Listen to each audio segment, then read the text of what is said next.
Alors moi, je vais vous dire, le fait qu'il y ait un Belle et Sébastien 3, j'y suis pour rien. C'est-à-dire que maintenant, c'est ma responsabilité, mais je ne suis pas producteur du film et je n'ai pas réalisé le 1 et le 2. Donc les producteurs sont venus me chercher pour me proposer de faire une ultime aventure de Belle et Sébastien, qui serait donc Belle et Sébastien 3. Au départ, j'étais un petit peu étonné qu'ils me le proposent à moi comme réalisateur, sachant que les films que j'avais faits comme réalisateur n'étaient pas forcément liés à ce type d'univers. Mais j'ai évidemment pris le temps de lire le scénario.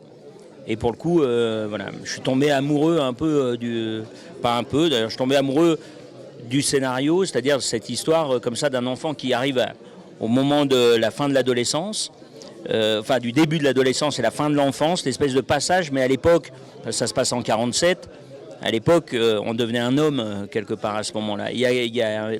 C'est un film qui est un film d'aventure pour tout le monde. C'est-à-dire des grands films de cinéma, c'est ça l'ambition du projet, d'être sur un film épique, un film qui a du souffle, qui en même temps nous fait vibrer, nous fait peur, nous fait sourire, quelquefois se marrer, j'espère. Ce rapport avec l'animal aussi, entre Belle et Sébastien, il y a un rapport qui est presque un rapport, on va dire, de super-héros. C'est-à-dire que ils arrivent à se comprendre, à se parler, c'est comme s'ils échangeaient et tout ça. Donc on est dans une dimension de cinéma que je trouve, si je réussis le film que je veux faire, que je trouve fabuleuse à partager, intergénérationnelle dans les salles, retrouver voilà, cet aspect d'un grand cinéma comme votre région, qui est une grande région, c'est-à-dire au sens où voilà, on lève les yeux, tu passes d'une vallée à une autre, tu passes d'un village à un autre, tu regardes comment c'est fait, comment sont les gens et tout ça. Il y a un truc qui est énorme, il y a du souffle, quoi. Donc ce qui était fabuleux, c'est que la rencontre entre effectivement la Maurienne, que je connaissais, puisque il y a la moitié du film qui se passe là-bas, et le Briançonnais qu'on découvre, qu'on met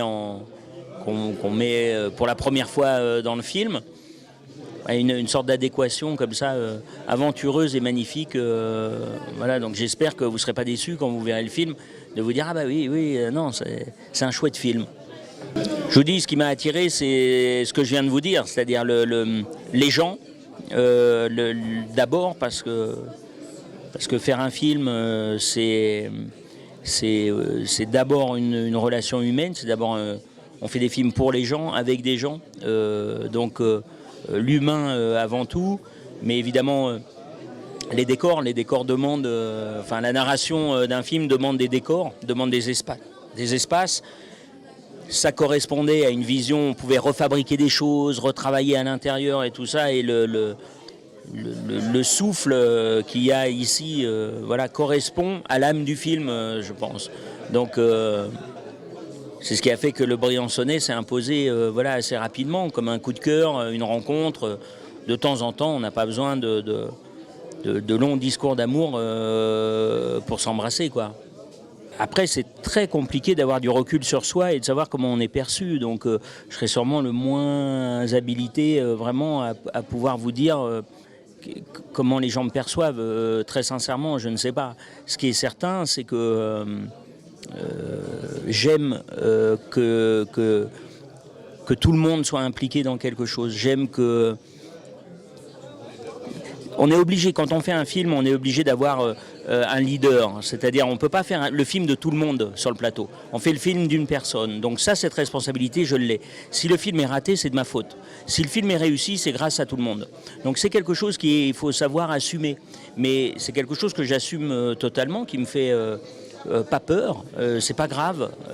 Mais en revanche, la fabrication... là où j'ai envie d'emmener les gens, j'ai envie qu'ils y aillent avec gourmandise, quoi. Avec amour, avec envie de se dire « ouais, je vais donner 2 fois plus parce que je vois que ce gars-là, il est impliqué dans ce qu'il fait et que tout ça n'est pas une sorte de... voilà, du petit buffet où on vient picorer, quoi. Mais au contraire, de quelque chose qui est essentiel. » Donc... je dirais que j'ai la chance aussi sûrement de savoir m'entourer.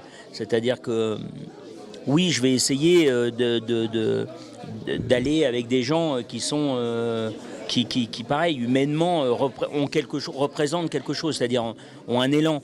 Quand on se voit les premières fois pour savoir tout ça, je parle du projet, de l'ambition, de tout ça, j'ai envie de voir qu'à un moment les yeux s'allument. Après, à moi de ne pas les trahir, c'est-à-dire à moi que ce ne soit pas un sketch et que ce soit réel. Il s'avère que je pense que oui, peut-être que si j'ai une qualité, c'est probablement de ne pas trahir ce type de parole. Voilà, donc si je dis on va aller là, je ferai tout pour aller là. Après, voilà, peut-être je rate, mais en tout cas, la tentative, l'énergie à ça, elle y sera. Et l'amour pour les gens, enfin voilà, en tout cas, le relationnel est super important.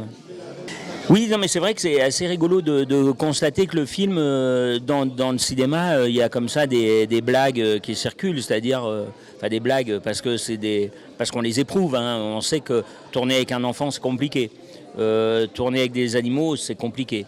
Donc tourner avec, comme héros, un chien et un enfant, et puis en plus, dans le film, on a des chiots, et puis ensuite, on est à la montagne, et effectivement, sous la neige, avec des scènes très compliquées. C'est comme si c'était une sorte de petit lexique de qu'est-ce qui pourrait être le plus chiant. Et étrangement,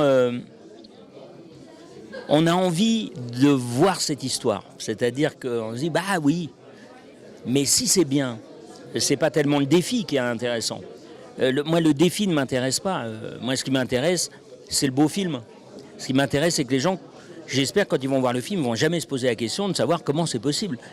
Après, comme dirait le grand Godard, les professionnels de la profession, si le film est réussi, je pense qu'il y en a quelques-uns qui vont venir me dire, mais ce plan-là, ce truc-là et tout, ça a dû être une galère monstrueuse. Voilà.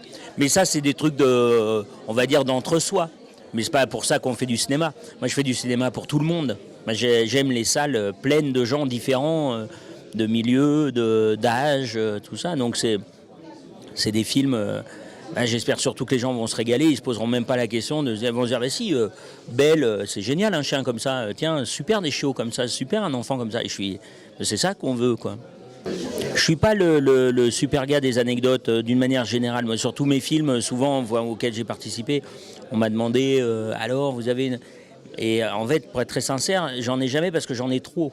C'est-à-dire que j'ai l'impression que tous les jours j'en ai 1000 et je n'arrive pas à hiérarchiser. Donc je serais incapable de vous en donner une. En revanche, je peux vous dire que c'est un tournage qui est vivant, qui est plein et où il nous arrive beaucoup de choses et on a beaucoup de chance. Et j'espère que on trahira pas cette chance et que les gens seront heureux de voir le film.